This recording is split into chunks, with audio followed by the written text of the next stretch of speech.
आज मैं बात करूँगी कीमोथेरेपी का एक लंबा वक्त जो कि बहुत स्लो निकलता है। उस स्लो टाइम में हमें लगता है कि हम अपने आप को कैसे बिज़ी रखें जिससे कि ये जो समय है जल्दी से निकल जाए।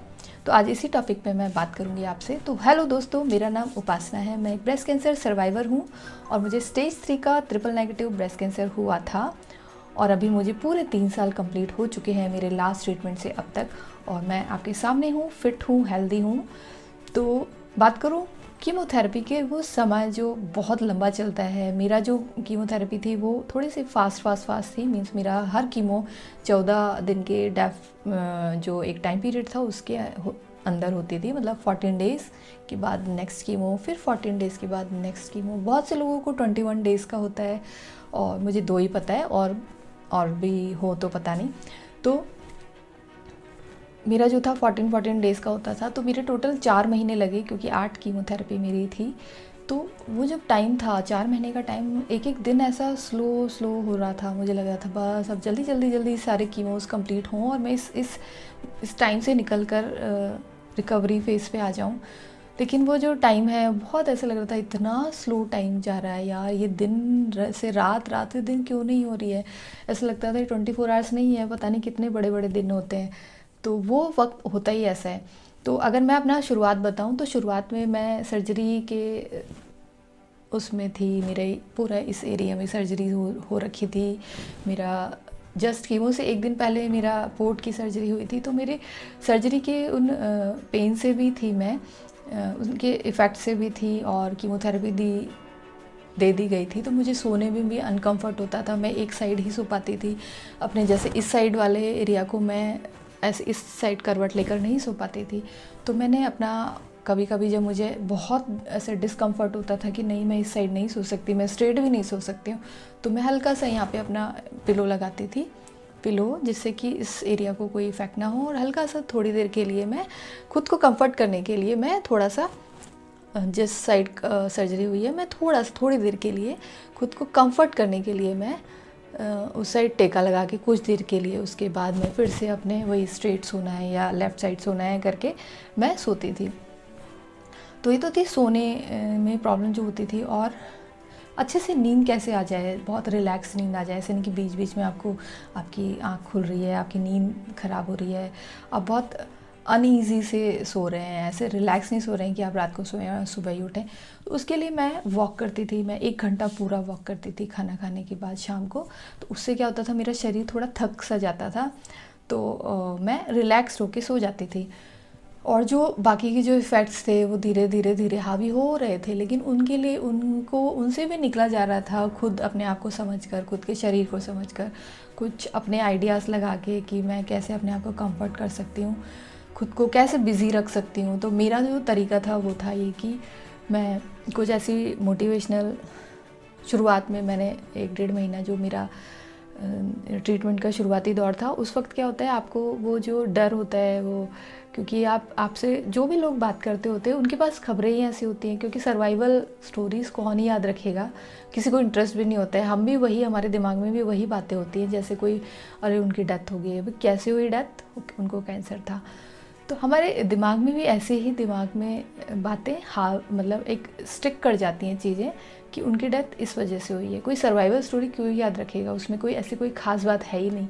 तो डेथ वाली जो होती हैं बातें, वो हमारे दिमाग में भी एक मतलब हो जाती है, क्योंकि कैंसर एक बहुत ऐसी बीमारी है, तो हमारे दिमाग में भी हो जाती है। तो लोगों के पास भी यही न्यूज़ होती है। तो कोई भी अगर मिलने आता है और उनको कभी कभी क्या समझ में भी नहीं आता है एक कैंसर पेशेंट से हम कैसे बात करें, क्या बात करें, तो वो अपनी स्टोरीज़ लाते हैं। मेरी बुआ को था, दादी को था, नानी को था, उनको था, वो अब इस दुनिया में नहीं है। बहुत से लोग होते हैं जो नहीं होता, ठीक तो हो जाते हैं इससे, लेकिन ना फिर उसके बाद आप वैसे रहते हो बीमार से। हमारे पड़ोस में है वो, मैंने तो उसको कभी ऐसे नहीं देखा, वो तो ऐसे ही रहती है हमेशा बीमार सी। तो ऐसा नहीं है।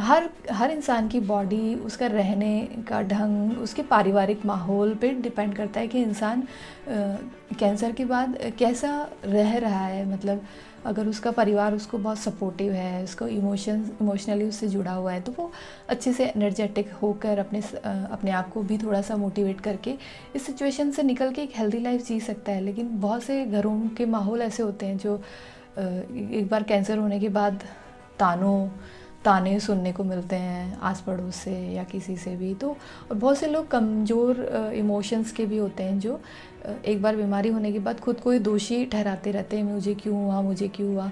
तो उससे भी वो क्या टूटे टूटे से और खुद को ऐसे मरीज से, पेशेंट से दिखते हैं कि ये बस अब एक बार कैंसर हो गया तो लग रहा है ये इनकी लाइफ ख़त्म है। तो ऐसा नहीं है। आप कैसे हो, आपकी फैमिली बैकग्राउंड कैसा है, आपकी फैमिली वाले लोग कैसे हैं, इस पर भी डिपेंड करता है।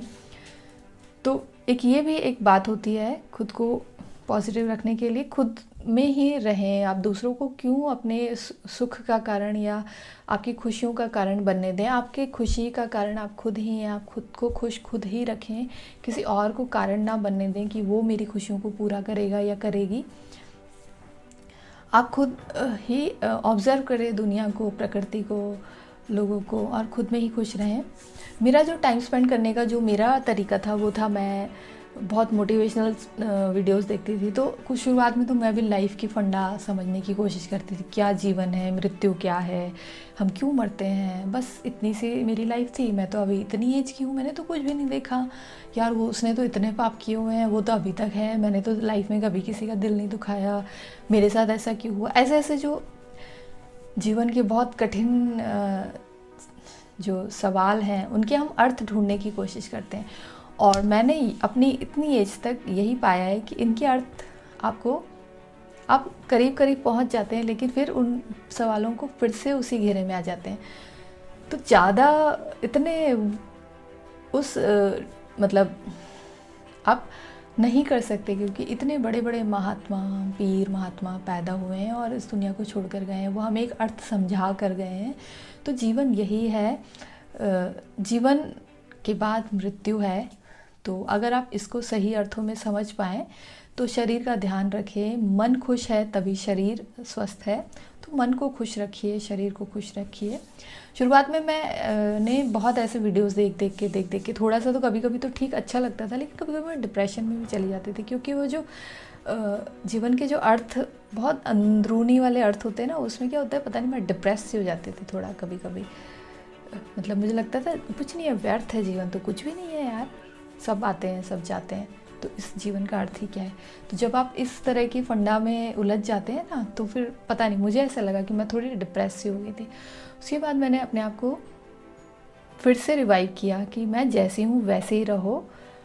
आपको नहीं पता है आने वाले दिन में आपके साथ क्या होने वाला है, क्या पता आप 100 साल जीने वाले हो, या आप आने वाले नेक्स्ट ईयर या कल ही आपका लाइफ इतनी हो, तो आप उसमें क्या ही कर लोगे।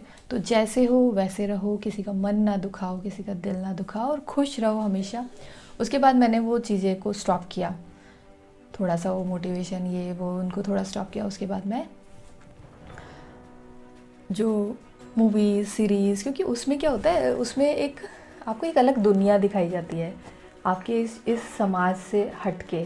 मतलब आपका जो पूरा रूटीन होता है, आप सुबह उठोगे, शाम सोओगे, खाना खाया, बच्चे, वही चेहरे, वही बार बार वही थोड़े मोड़े लोग जो आपको बार बार रिपीटेड वही बात बोल रहे हैं। सीरीज़ देखने से मुझे क्या हुआ, मुझे एक नया नज़रिया देखने को मिला जीवन का, जिसमें एक नया समाज, एक नए लोग, और ऐसे सीरीज़ जिसमें क्या कुछ टूटे हुए लोग, कुछ जो अपने आप को फिर से एक मजबूत इंसान की तरह उभार कर और फिर इस कामयाब हुए, ऐसे ऐसे सीरीज़ भी हैं। कुछ ऐसी औरतें जो हमारी तरह ही उन्होंने लाइफ को जिया है, स्ट्रगल के बाद वो एक ऊंचाइयों तक पहुंची हैं। तो हमें थोड़ी सी उनको देखकर, उनकी स्टोरीज़ को सुनकर थोड़ी एनर्जी मिलती है कि यार लाइफ में ऐसे लोग भी होते हैं, फिर हम ऐसे क्यों नहीं हैं, हम भी ऐसे हो सकते हैं। तो उसको देखकर थोड़ी एनर्जी मिलती थी मुझे। तो मैं ऐसे करके कुछ बिग बॉस देखा मैंने, पूरे उस दौरान बिग बॉस देखती थी, वो बिग बॉस 13 जो कि सिद्धार्थ शुक्ला जिसमें विनर थे, जो कि अभी इस दुनिया में नहीं है, वो वाला जो बिग बॉस था वो मैंने देखा था। तो वो भी देख के मुझे ऐसा लगता है यार, दुनिया जैसे सिद्धार्थ शुक्ला एक्सपायर हो गए, वो कितने फिट और अपनी बॉडी का कैसे ध्यान रखते थे। तो उन सबको देखकर भी ऐसा लगता है यार, जीवन सही में अगर आप इन चीज़ों में उलझे रहेंगे तो आपको पता भी नहीं है नेक्स्ट डे आपके साथ क्या होने वाला है। तो आप इंजॉय करिए अपने ईच एंड एवरी मोमेंट में। आपको नहीं पता है आपकी लाइफ कितनी है, कब तक है। तो अपने एक एक दिन को, एक एक मिनट, एक एक सेकंड्स को एंजॉय कीजिए और ख़ुद में ही खुशी ढूंढिए, खुद से ही खुशी ढूंढिए। क्योंकि कोई अगर आपकी खुशियों का कारण, अगर आप किसी को खुशियों का कारण बनाओगे तो हमेशा आप क्या डिप्रेस रहोगे, क्योंकि हमेशा इंसान उसको सेटिस्फाई नहीं कर पाता है कि मैंने इसके लिए इतना किया, फिर भी हम उम्मीद रखते हैं कि मेरे लिए और ज़्यादा करे और करे और करे, हम सेटिस्फाई हो ही नहीं पाते हैं हमारी या वो। तो इसीलिए किसी को खुशियों का कारण ना बनने दें, आप अपनी खुशी खुद में ही ढूंढें। और वॉक, मैं डेली 1 घंटा वॉक करती थी, जिससे मुझे बहुत रिलैक्स नींद आती थी। और मैंने अपने अनकम्फ़र्ट को, जो मेरी सर्जरीज़ के अनकम्फ़र्ट थे, वो मैं पिलो वगैरह लगा के साइड में और थोड़ा सा करवट इधर उधर करके कर लेती थी। तो ये तो था मेरा जो रूटीन था, मैंने कैसे स्पेंड किया पूरा टाइम पीरियड। क्योंकि एक बहुत लंबा टाइम होता है और एक एक दिन गुजरना बहुत भारी काम हो जाता है कि कैसे निकलेगा। और आप कहीं बाहर भी नहीं जा सकते हैं, क्योंकि उस वक्त आपकी बॉडी बहुत सेंसिटिव होती है। कोई भी बाहरी वायरस, बैक्टीरिया आपको इफ़ेक्ट कर सकता है। इसीलिए एक सेफ़ आपको रूम में, कमरे में, बेड में आपको रहना होता है या जगह पर रहना होता है, जिससे कि आप इन्फेक्टेड ना हो, इफ़ेक्ट ना हो। क्योंकि आप एक बहुत उससे निकल रहे हैं, उसके बाद अगर आप इफ़ेक्टेड हो जाएंगे तो उसका भी आपको फिर दवाइयाँ, फिर शरीर में ताकत नहीं बचेगी 2-2, 3-3 बीमारियों से लड़ने का। तो सबसे बेस्ट तरीका है अपना एक रूम, एक सेफ़ बना के अपने कुछ वीडियोस देखिए, अच्छे मोटिवेशनल वीडियोस, कुछ मोटिवेशनल बहुत सारी मूवीज़, सीरीज़, जैसे कि मैंने आपको बताया। और कभी अगर आप जानना भी चाहेंगे तो मैं सर्च करके आपको कुछ अच्छी मूवीज़ सजेस्ट कर दूँगी। इस दौरान आपको क्या देखना चाहिए, जिससे कि आपको लगे कि हाँ, इसके बाद भी जीवन है, हम एक बीमार मरीज़ की तरह नहीं जीने वाले हैं। क्योंकि बहुत से लोग होते हैं जो कहते हैं उसके बाद वो ऐसे ही रहती है यार, वो तो पेशेंट की तरह रहती है, उसके अंदर कोई ताकत ही नहीं बची, वो बीमार ही रहती है जब से उसका कैंसर हुआ है। तो ऐसा नहीं है, उसके पारिवारिक माहौल पर डिपेंड करता है, उस पर खुद पे डिपेंड करता है कि वो कैसा है। वो बहुत ज़्यादा इमोशनली वीक है, या खुद को उसने बस उस कैंसर के बाद उसने खुद को फिर से बैकअप किया ही नहीं है अपने आप को कि मैं फिर से जी सकती हूँ, अच्छे से फिर से वही लाइफ जी सकती हूँ। बहुत से लोग होते हैं जो टूट जाते हैं, बस कि बस ख़त्म हो गया हमारी लाइफ, इसके बाद कुछ नहीं है, खुद को दोषी समझने लग जाते हैं। तो बहुत से लोग हैं आपके आसपास, नज़र दौड़ाइए, बहुत से लोग हैं, बस ये छोटा सा एक टाइम पीरियड है, निकलने के बाद आप फिर से ठीक हो जाएंगे। तो आज की वीडियो में इतना ही। अगली वीडियो में मैं फिर आपसे बात करूँगी। तब तक अपना ध्यान रखिए, खुश रहिए और हमेशा मस्त रहिए। और जादू, मिरेकल्स होते हैं,